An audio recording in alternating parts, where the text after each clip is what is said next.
Pare, ganda nung pagkaka-explain mo, pare. Kasi kung mapapansin ng mga talakers natin, kung hindi nila napapansin, up to the last 2 minutes, kahit tambakan na umi-score pa rin sila. Tama. Wala yung kamong ipipris nila yung bola, ethics, gano'n, na dapat pag naitira, one game na. Wala. Because of that, yung sinasabi mo parang tama. Grabbing points. Tama.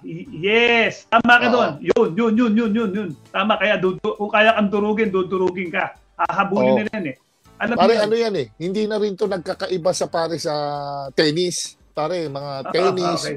Meron na mga rankings na kailangan sumali ka. Kundi pare, bababa ka baka mawala ka sa top 200. Kaya doon nade-determine yung points mo. Kung sumali ka sa US Open, sumali ka sa French Open, sumali ka sa, di ba, sa matitinding Open, sa Wimbledon, ayan.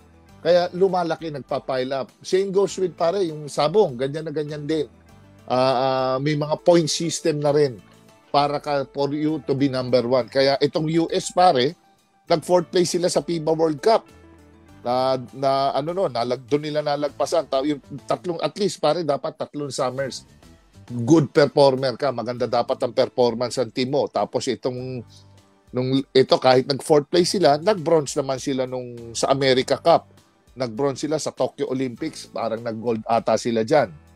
Tapos nag-4th place sila ron sa World Cup. So, ang ganda nung ranking nila, hindi sila nawawala sa 5. Kaya sila nag-number 1. Tapos, yung pagkakadikit naman, medyo blow cold yung mga teams na nakalaban nila. Kaya yun ang laking bagay pagka consistent yung team mo sa performance.